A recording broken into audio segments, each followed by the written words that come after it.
Hello and welcome to Fridays on Excellence show, where we dig into 6 areas of life, see what we can find to become more excellent. My name is Scott Kokenauer, and I'm your host for this next 20-30 minutes. So glad that you've taken time out to tune in. We are recording live on Facebook and YouTube and live on Clubhouse as well. So welcome to those of you who are joining on the new Clubhouse channel. If you're not on Clubhouse and you want to get on there, and you're already on Clubhouse, but you're not in the room, just search Serving Strong and join the room titled How to Beat Pandemic Fatigue, going on right now. So those of you listening on a podcast, welcome to you as well. So let's dive right into our first segment of the show, the 3 coaching questions. Let me pull them up. The first one is, where is your happy place? That's the first coaching question. The second coaching question, how has the pandemic hit you? How has the pandemic hit you? Question number 3, in what or who do you hope? In what or in whom do you hope? Where do you place your hope? Now, those are your 3 coaching questions, and that's the first segment of our show. Their power is in how you keep them in front of mind all week long.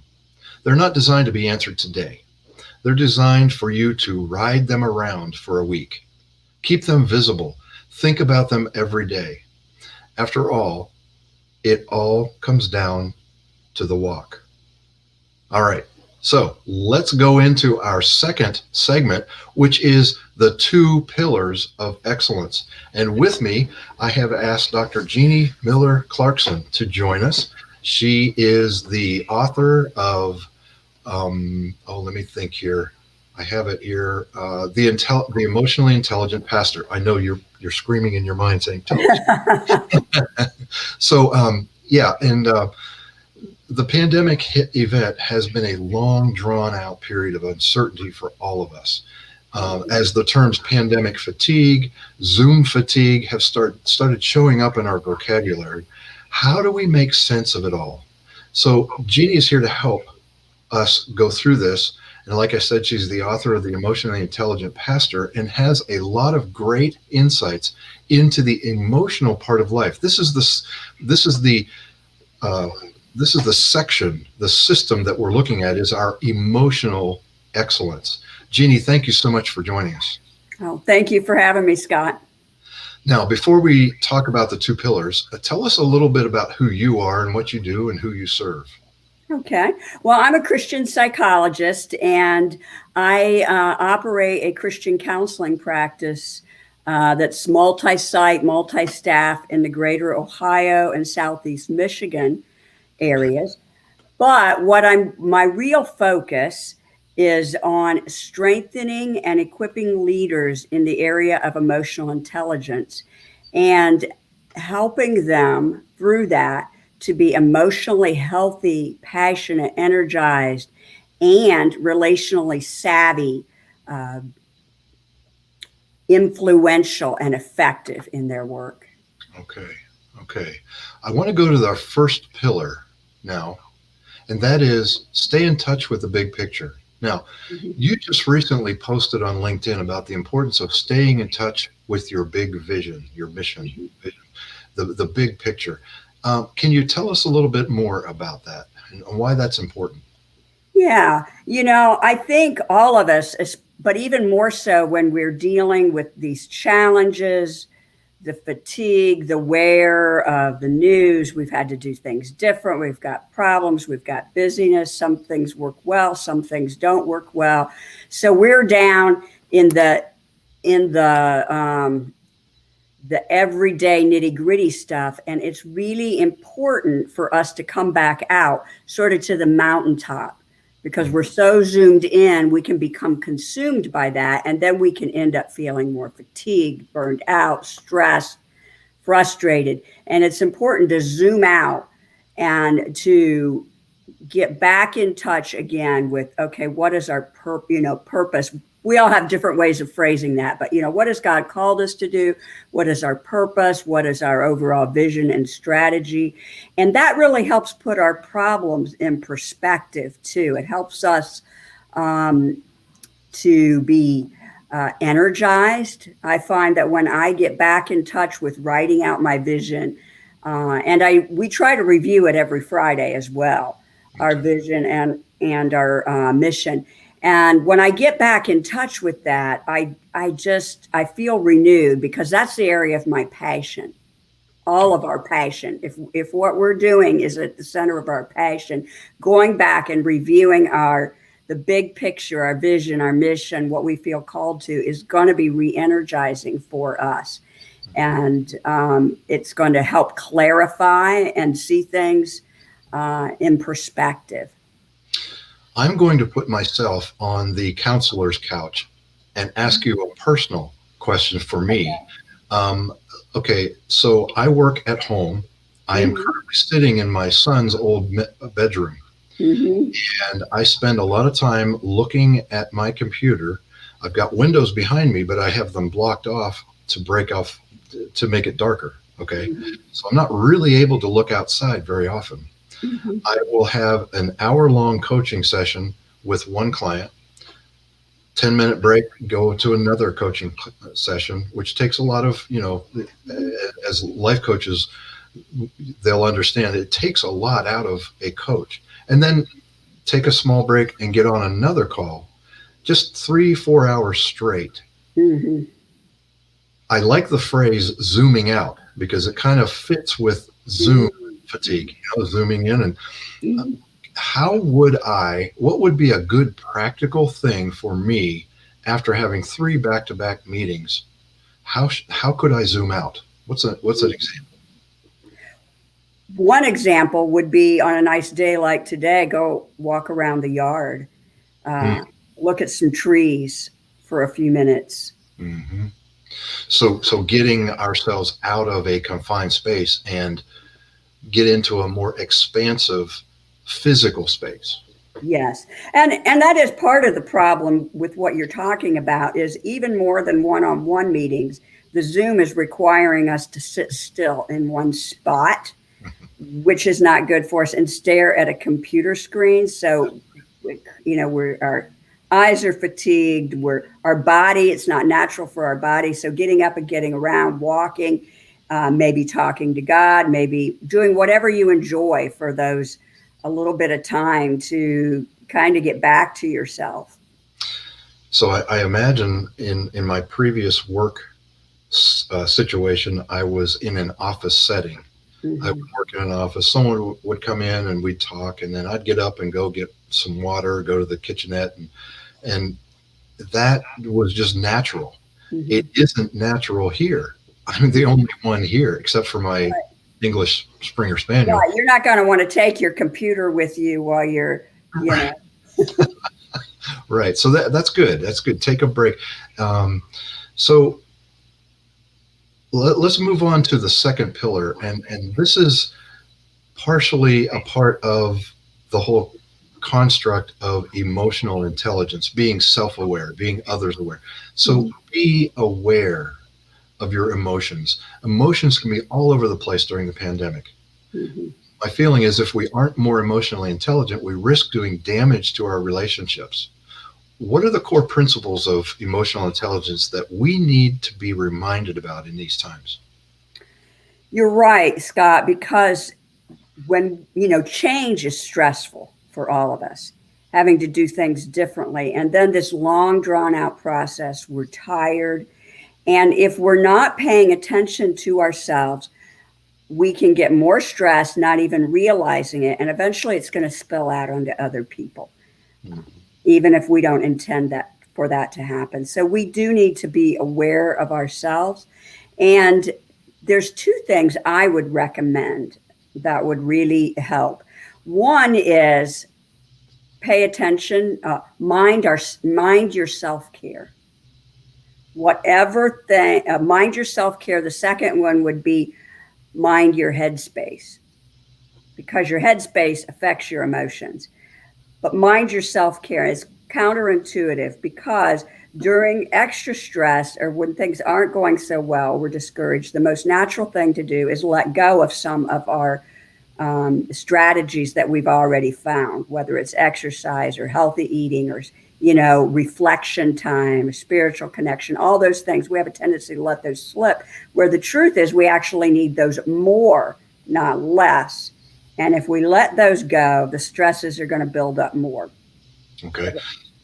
Talk to the person who just heard you say that and said, that sounds selfish.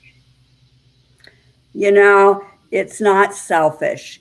I think of being on an airplane and they tell you, if you're with a child, do not put, or some other person, do not put their oxygen mask on first. Put your own on first, because otherwise, we could pass out. If we don't take care of ourselves, we're not going to be able in the long run to meet other people's needs most effectively. Okay. So you're actually others centered when you take care of yourself. Yes. Okay. Absolutely. It's not self-centered to take care of ourselves. It's a matter of stewardship. It's a matter of, taking care of ourselves so that we can take care of others. Mm-hmm. Mm-hmm. Right. And I was going to go on to the second one about mind your headspace, but you may have a comment about that. No, go right ahead. That's great. Mind your headspace. I'd like to share just a brief story. Early in the pandemic, when everything was hitting, as a counseling center, so overnight we had to move to teletherapy, which I knew nothing about.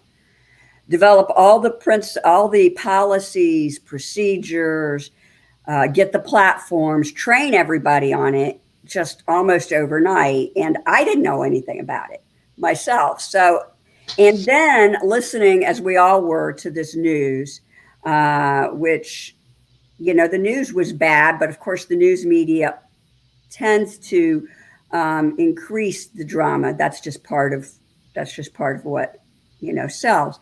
But it was bad. And so I found myself one morning at the kitchen table, and I felt so overwhelmed that I just had this paralysis come over me. I just felt completely paralyzed. And after a while, I shook myself out of it and I said, I've got to get a grip here. So I decided at that moment that I'm going to view this as an opportunity. And even though not everything is fun and there's a lot of bad things, but I'm also going to view it as fun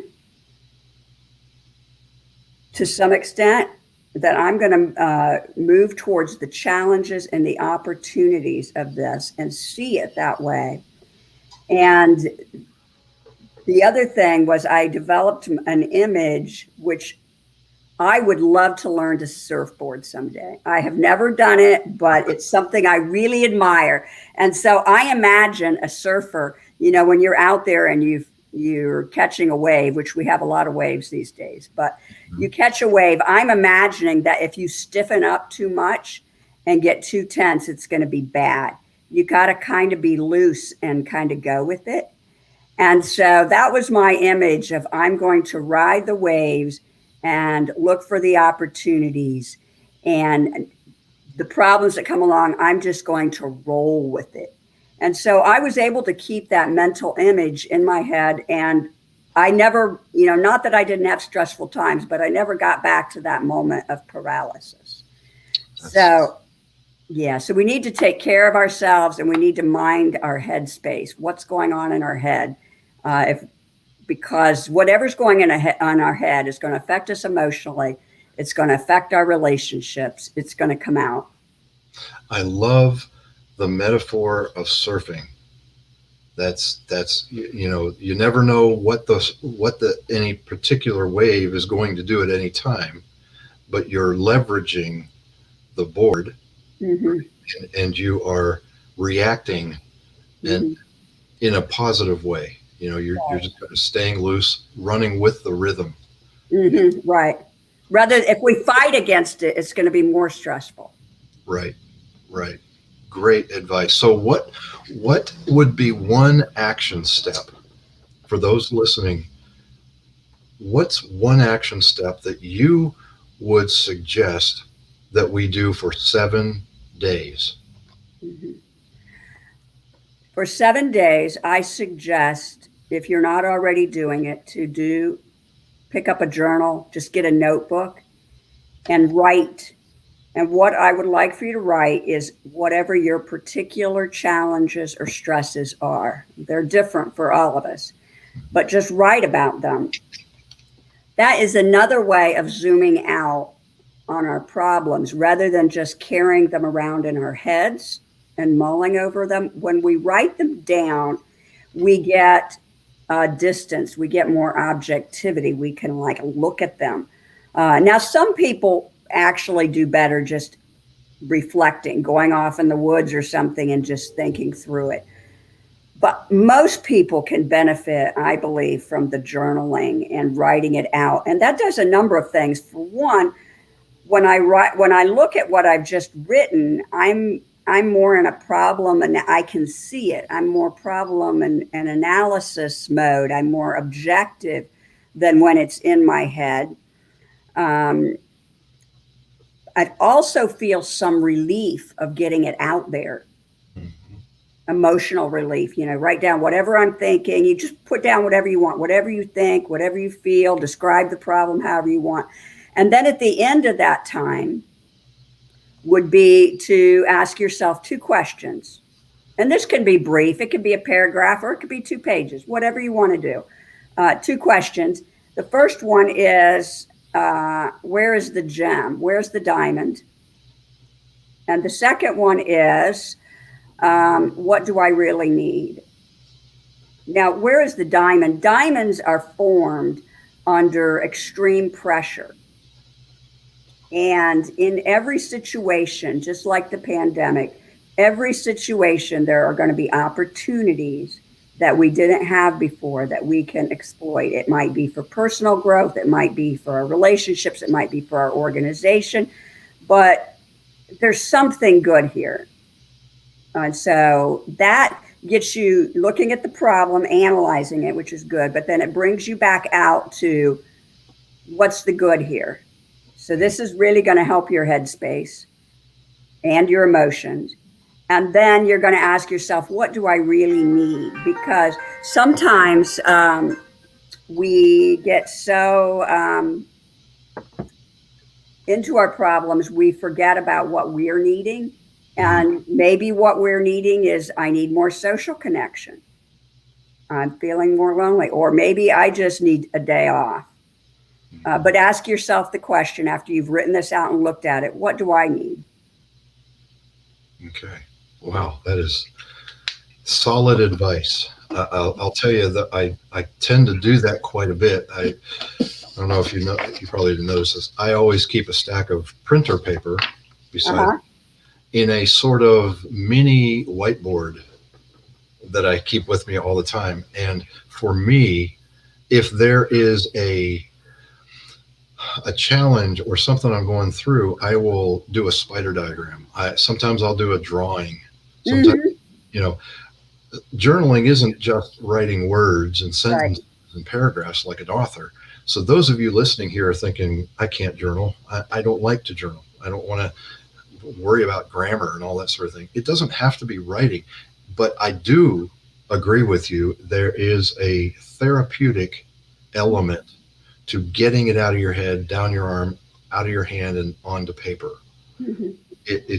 I know for me, when I can look at my notes, I feel like I'm on top. I feel like I'm on the balcony looking down on them, which gives me that sense, that locus of control. Mm-hmm. Yes. Very, very good, helpful. And go ahead. You were going to say. I was going to say that's a good point, Scott. It doesn't always have to be words. It can be pictures. However you want it to be. Right. Whatever describes it for you. So, Jeannie, there was a method to my madness when I asked you that one action step, because we start off with 3 coaching questions. We move to 2 pillars of excellence, which we've done, which leads us to the third and final segment, and that is one takeaway. So I thought I would just ask you what that takeaway was. And those of you listening, let's do the Journal your cares. And embedded in this takeaway is ask the two questions. Where's the gem and what do I really need? Beautiful. It gives us something to do. It gives us something so that we're not so behind the eight ball and being controlled. Mm-hmm. Jeannie, thank you so much. Before we go, let me ask you, tell me a little bit about the book, The Emotionally Intelligent Pastor. Yes. What's the thrust of that book? Yes. If you're familiar with emotional intelligence, it lines it out, and it also includes scripture and relates it also to the church world, but really anyone can benefit from it. You can find it on Amazon.com, The Emotionally Intelligent Pastor, or the Wesleyan Publishing House. The thrust of it is basically what we were saying, being healthy yourself and being able to be relationally savvy, how to connect with people, build trust, manage conflict, empower your leaders in your organization, those types of things. But it all starts from the inside out. We have to be in tune with our own emotions and manage those well, and then we're in a better place to relate with others and guide those interactions. That's great. I can't think of a better time to get that book if you're a pastor, even if you're a leader. There are, and I have the book, there are a lot of great points in the book that you need, that it was written before the pandemic, but now that has highlighted this need for us to be more emotionally intelligent. Jeannie, thank you so much for joining me. I appreciate that. Thank you so much for inviting me on, Scott. I've enjoyed it. All right. Hang on a second while I close out the show. This has been another episode of the Fridays on Excellence show, where we dig into 6 areas of life and see what we can find to become more excellent. I'm Scott Kokenauer, transition strategist, and I'm so glad you've taken out time out to tune in. I'll see you next week.